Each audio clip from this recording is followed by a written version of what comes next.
Okay, welcome again to my channel, Jingo Vizcayano Vlog. Dito na naman tayo sa aming kusina. At tayo ay magluluto po na naman ng pinakbet. At ito po ang mga rekado at mga gulay na gagamitin.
Siyam na kraso, ganyan sa mga kalalaki. Ganyan kalalaki. Nabili ko lang siya ng 100. Kasi kakilala ko yung nagtitinda. At bago, habang nagluluto tayo, papakita ko sa inyo yung mga nabili ko. Kung magkakano sa palengke. Ito, mga rekado, tulad dito. Ito kalaki. Alam nyo kung magkano yan? Kalaki, no? 60. Mahal, no? Yan naman yung kamatis. Nabili ko yun ng 40. Ito, kung kilala nyo to, ang tawag namin dito, alipon. Yan. Yan kaliit. Ayan, no? Ayan lang. Nabili ko yan ng 30. Ito naman, yung mix na yun, naka-plastic na binibenta sa palengke. Kung ang tawag dyan, bulang lang. Mix gulay na. May ampalaya, may talong, kalabasa, beans. O kaya minsan ang nilalagay, hindi beans, yung tutong. Yung nilalagay. Minsan meron din okra. Ganun. Yan, ito nabili ko. Isang plastic yan. Ganyan karami. 50 pesos.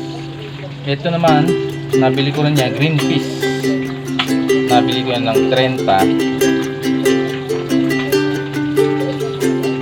Ay, yung kamatis. Kasama na ito. Yan. Lahat ng bilihin na yan dito sa amin. Mahal. Gulay pa lang. Papawaw ka na. Okay mga Vizcayano, babalik na rin na natin. Habang nagpipil tayo, no? Babalik ka muna. Ayun, no? Kung bakit hindi na ako nag-vlog sa mga motor ganun. Kasi hirap pa rin kasi lumabas na yun. Daming hinahanap lalo na pa lalabas ka dito sa car ng Vizcaya. Marami pang hinahanap sa papel. Kaya dito muna tayo sa pagluluto muna. I-share ko muna sa inyo yung mga nalalaman ko, yung mga simple. Simpleng luto, ganun. Simpleng luto, pero kung kumana sa bibig, sa panlasa, patok na patok naman.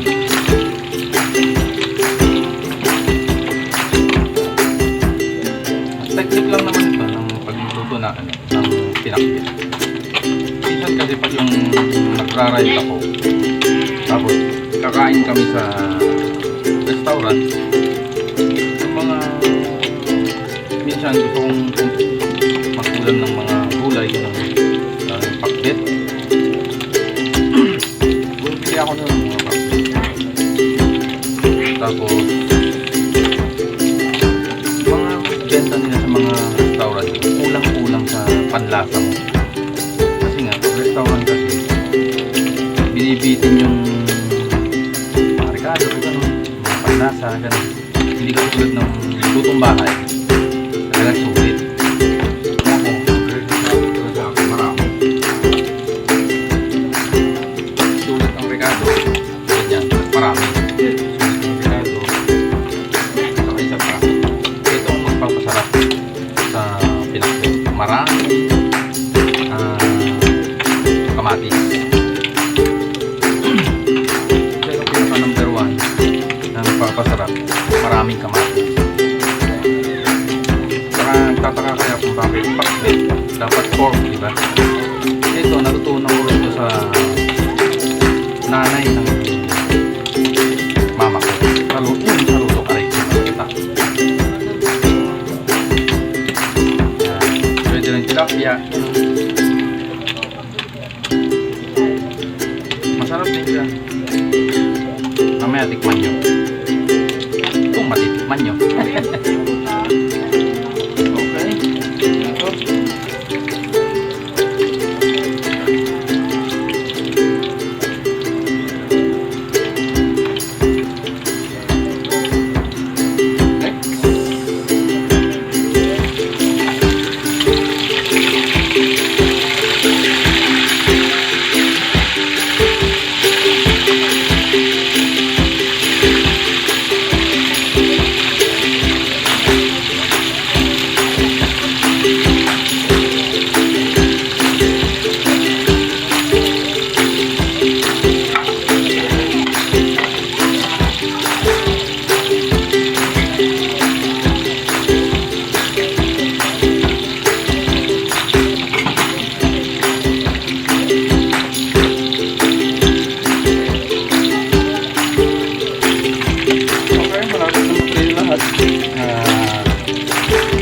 Mamaya lang. Bilisan na natin mamaya. Pwede na.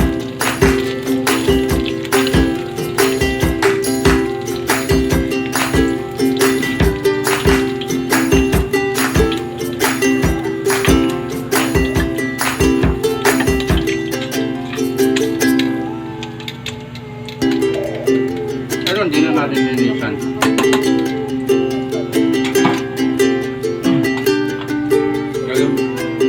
Gagamitin na natin yan. Gagamitin na natin.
natin ng anting-anting.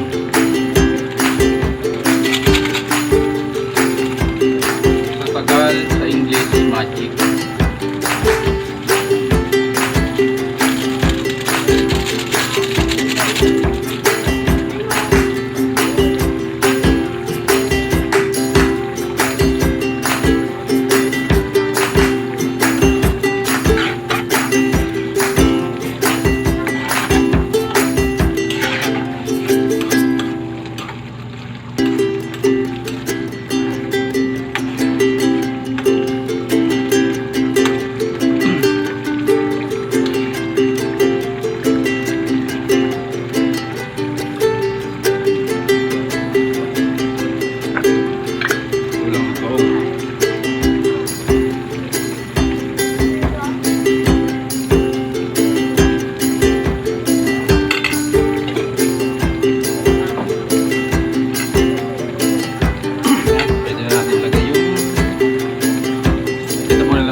Ilalagay natin kasi ito matigas, matagal lumambot.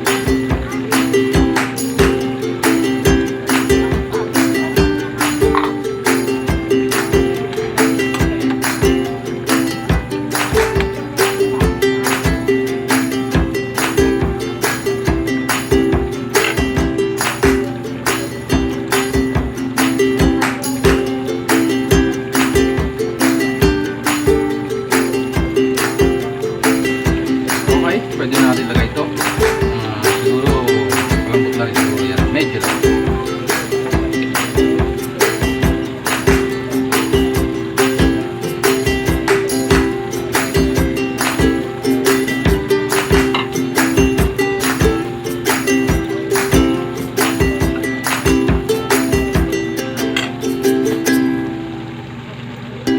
And of course, ito, last, yung alupon. Hindi ko lang kung ano sa Tagalog dito.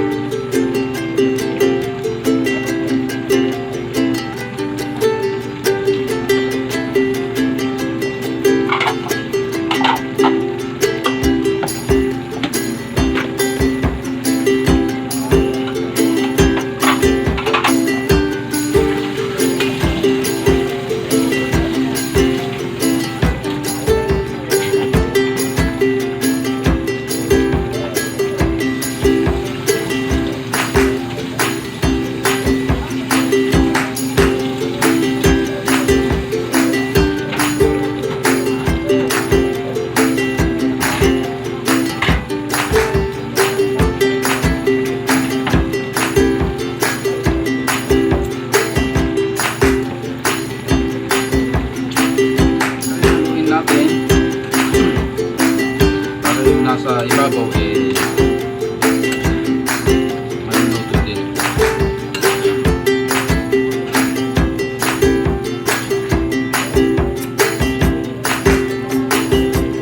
Haluin lang natin ng haluin para haluin sa ibabaw kasi wala tayong pantakip eh.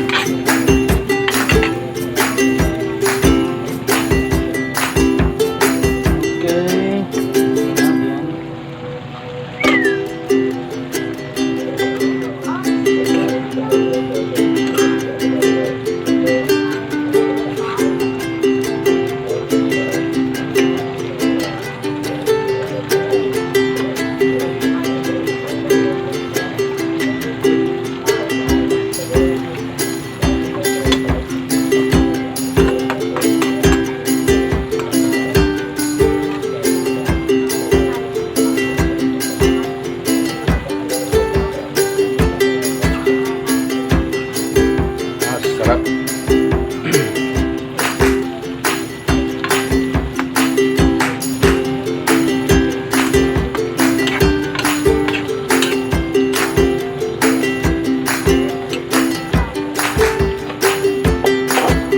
Okay na ito mga kabiskayano. Kulay pa lang ng sabaw ay masarap na.